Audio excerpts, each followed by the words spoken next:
기자수첩 안진용입니다. 최근 박수홍 씨로부터 횡령 혐의로 고소당했던 친형이 구속이 됐죠. 이후 관련 보도가 쏟아지고 있는데 이 와중에 몇몇 댓글을 보니까 이런 반응이 있더라고요. 박수홍 씨가 분명 100억 원 넘게 문제 제기를 했는데 이번에 보도를 보니까 검찰이 21억 원에 대해서 구속영장을 신청했다고 하더라. 이것이 어떻게 된 것이냐라는 의문인데 다 이유가 있었습니다. 자, 이 금액이 어쩔 수 없이 사람들에게는 민감할 수밖에 없거든요. 100억과 21억, 꽤 갭 차이가 나 보이죠. 과연 왜 그런 것인지, 향후 어떤 식으로 흘러갈지 면밀하게 짚어보겠습니다. 자, 먼저 상황을 복귀할 필요가 있습니다. 일단 박수홍 씨의 친형이 구속이 됐습니다. 박수홍 씨가 지난해 4월 맨 처음 형사소송을 제기했습니다. 친형이 1991년부터 30년간 수익금 배분 계약을 지키지 않고 회사 돈을 개인적으로 사용했다는 것이 주된 혐의입니다. 그리고 두 달 후인 6월에는요. 친형 부부를 상대로 86억 원 상당의 손해배상 청구 소송, 이건 민사소송입니다. 그리고 두 달 후에 추가 횡령 정황이 포착됐다면서 30억 원을 더 청구를 했습니다. 총 116억 원 규모죠. 자, 그런데 이번 사전 구속영장을 청구를 할 때 검찰이 21억 원을 빼돌린 금액으로 책정을 했습니다. 이는 사실이에요. 왜 그럴까? 지금부터 이야기를 해보겠습니다. 첫 번째, 박수홍 씨는 친형인 박 씨가 100억 원 이상을 횡령했다고 고소를 했습니다. 분명 100억 원 이상이었어요. 그런데 검찰은 왜 21억 원이냐? 일단 공소시효가 지난 금액을 제하고 50억여 원을 횡령액으로 의심을 했습니다.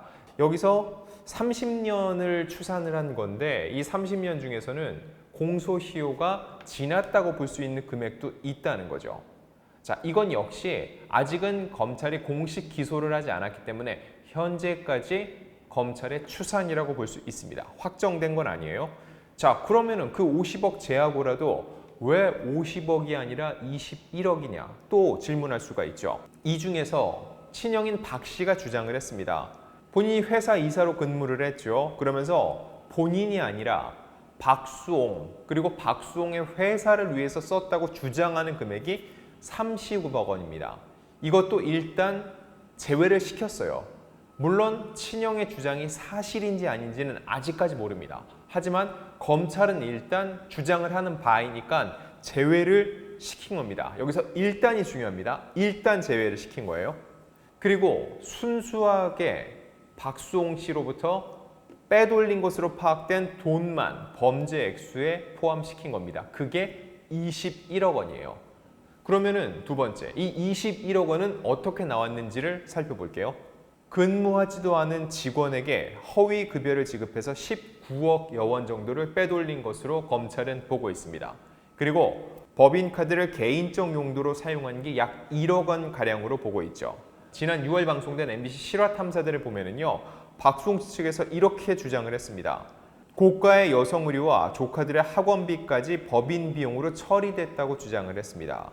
생활 필수품까지 썼다는 건데 회사 법인을 운영하는데 아이들의 학원비라든지 박수홍 씨는 남성인데 여성 의류를 사거나 혹은 이런 생활 필수품이 법인카드로 쓰일 이유가 있을까요? 이 모든 게 사적으로 유용, 횡령됐다는 금액으로 본 겁니다. 자, 그리고 이 법인 계좌에서 임의로 돈을 인출한 것도 1억 원 정도로 보고 있어요. 이외에도 출연료 정산 미이행, 각종 세금 및 비용을 박수홍 씨에게 전가시킨 것, 이런 금액들을 다 더해서 21억 정도로 보고 있는 겁니다.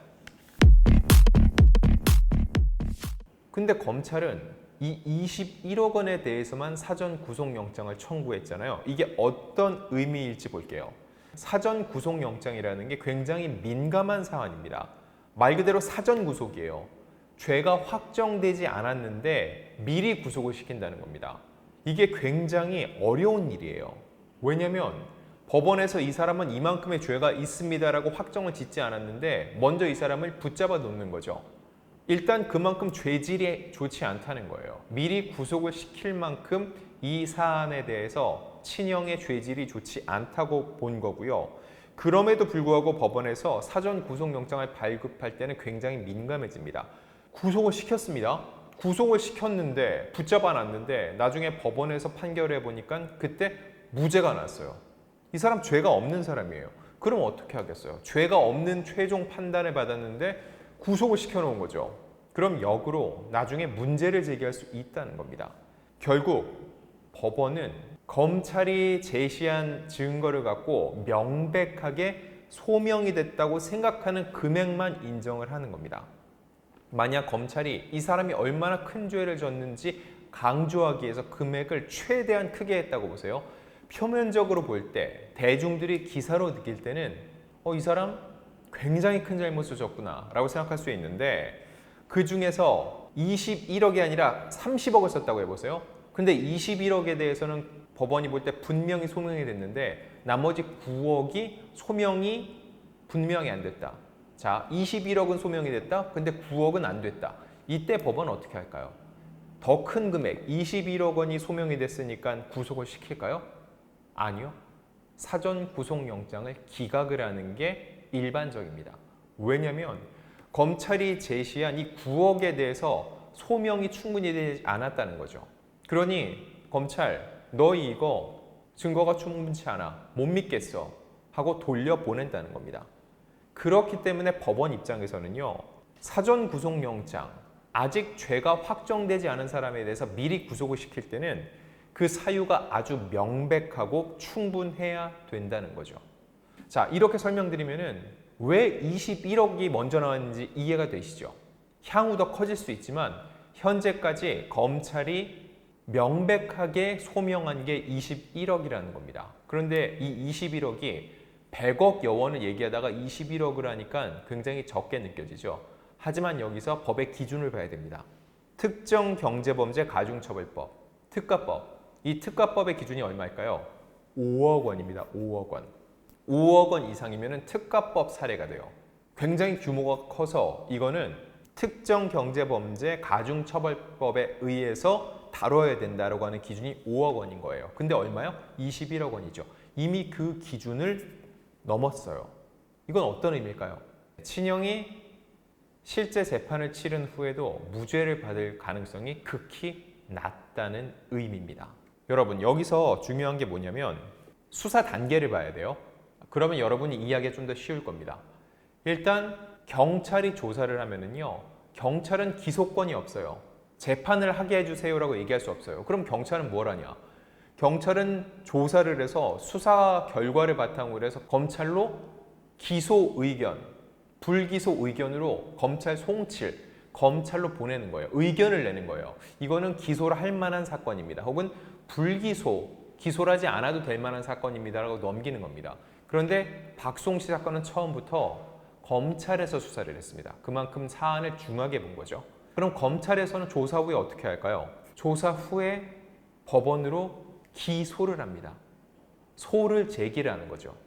그런데 이거는 그럴 만한 사안이 아니야만 불기소에서 검찰 단계에서 끝내버리는 거죠. 이거는 재판을 다툴 사안이 아니야. 불기소 끝. 그런데 기본적으로 기소를 하려 한 사건에 대해서 이건 죄질이 안 좋아. 이대로 두면은 증거인멸을 할 수도 있고 지금 조사 단계에서 이 사람이 도주할 수도 있어.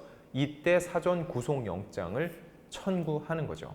자, 결국 지금은 사전 구속영장이 청구돼서 구속이 됐죠. 하지만 어디까지는 안 갔어요? 기소 단계까지는 안 됐어요.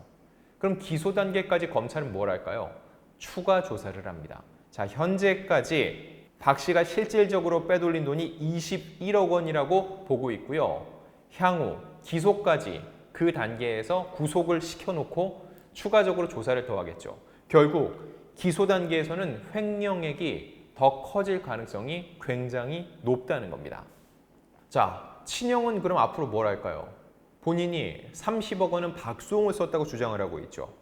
그러면 친형은 30억 원을 어떻게 박수홍을 위해 썼는지를 다 입증을 해야 됩니다. 그래야지 기소 단계에서 배제가 되겠죠. 만약에 그렇게 되지 않을 경우에는요, 이 금액 역시 향후 기소 단계에서는 횡령액으로 포함될 가능성이 높습니다. 그럼 공소시효가 지난 부분은 어떻게 될까요? 실질적인 금액이 공소시효가 지난 부분에 대해서는 얼마 정도 있는지 확정이 되지 않았거든요. 엄밀히 말해서 공소시효가 지났다면 그건 형사적으로 처벌이 어렵습니다. 그럴 때는 어떻게 해야 될까요? 민사적으로 해야 됩니다. 민사에서는 이 형사소송에서 확정된 금액에 더해서 피해 보상액을 더할 수도 있죠. 예를 들어서 이 사람이 장기간에 걸쳐서 1억 정도를 나한테서 횡령을 했다라는 게 확정이 됐을 때 과거의 1억과 지금의 1억이 가치가 똑같나요? 아니죠. 물가 상승률도 고려해야 되고 이 사람이 나에게서 1억을 가져가지 않았다면 내가 1억을 갖고 있으면서 이자가 붙었겠죠. 그걸 다 계산해서 청구를 할 수가 있어요. 민사적으로. 그래서 박수홍 씨가 실질적으로 민사에서 받을 수 있는 금액은 더 커질 가능성이 굉장히 높아진다는 거죠.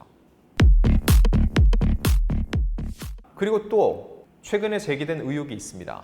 여러 보도에도 나왔는데 박수홍 씨의 통장에서 하루 800만 원씩 인출됐다는 증거가 소송 과정에서 드러났다는 보도가 있었습니다. 박수홍 씨 통장, 박수홍 씨 명의로 된 통장인데 그거에 대한 비밀번호나 이런 정보들을 친형 내외가 알고 있었다는 거죠. 그래서 하루에 800만 원씩 인출을 했다는 것이 검찰 단계에서 드러났다는 보도였으며 현재까지는 의혹 보도입니다. 검찰이 실질적으로 이거에 대해서 문제 제기를 하고 기소 단계에 넣을지는 지켜봐야 되지만 현재까지 의혹 보도는 굉장히 신빙성 있게 전개가 되고 있는 상황이죠. 그럼 왜 800만 원일지 이걸 두고 고액 현금 거래 보고 제도라는 게 있습니다. 이 제도에 따르면요 하루에 1,000만 원 이상의 현금을 입금하거나 출금할 경우 현금 거래 정보를 자동으로 보고하도록 하는 제도인데 매일 1,000만 원 이상씩 꺼내서 이게 보고가 되면 누가 봐도 이상하죠. 그럼 본인에게도 확인이 가겠죠. 당신 매일 이만큼의 돈을 현금으로 꺼내고 있는데 이 돈을 어디에 쓰는 겁니까? 왜냐면은 이 현금을 임의로 빼는 걸 관계당국이 굉장히 조심스럽게 들여다보는데 그 이유는 현금을 몰래 빼놓고 이거를 자녀나 혹은 가족들한테 불법 증여할 수 있다는 거죠. 증여할 때는 증여세를 냅니다. 왜냐면 이 현금을 임의로 주는 거기 때문에 그때는 그거에 대한 세금을 받는 사람 입장에서는 불로소득이기 때문에 세금을 매기거든요. 이 부분 때문에 관계당국에서는 현금 인출을 굉장히 민감하게 바라봅니다. 그런데 800만 원씩만 인출을 한다. 이 얘기는 그런 관계당국의 법망을 피해 나가기 위한 그런 형과 형수 측의 일종의 꼼수가 아니었나 하는 보도인 겁니다. 자, 현재까지 박수홍 씨 사안에 대해서는요, 사실 어느 보도도 확정 보도라고 보기는 힘들어요. 검찰 역시 사전 구속 영장을 청구하는 단계에서 법원에 어느 정도의 그 자료를 제출을 하는 거지 최종적인 기소까지 가지 않았거든요. 최종 기소를 했을 때 검찰이 어떠한 혐의에 대해서 입증이 됐다고 봤을지는 조금 더 지켜봐야 될 것 같습니다. 자, 그리고 일련의 사안들을 다루고 있는데 현재 가장 많이 나오는 이 이야기 중에 하나가 뭔지 아세요? 바로 형수에 관련된 겁니다. 분명히 이상한 게 있습니다. 뭐냐면 박수홍 씨는 지난해 4월 처음에 횡령 혐의에 대해서 형사 고소를 할 때 형수를 동시에 걸었습니다.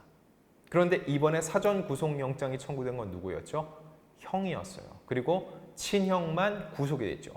그럼 형수에 대한 검찰 조사는 어떻게 되고 있을지 이 부분에 대해서 여러분들 많이 궁금해하실 텐데 이 내용은 저희 올드스타에서 다음번에 명확하게 말씀드릴 것을 약속드리겠습니다.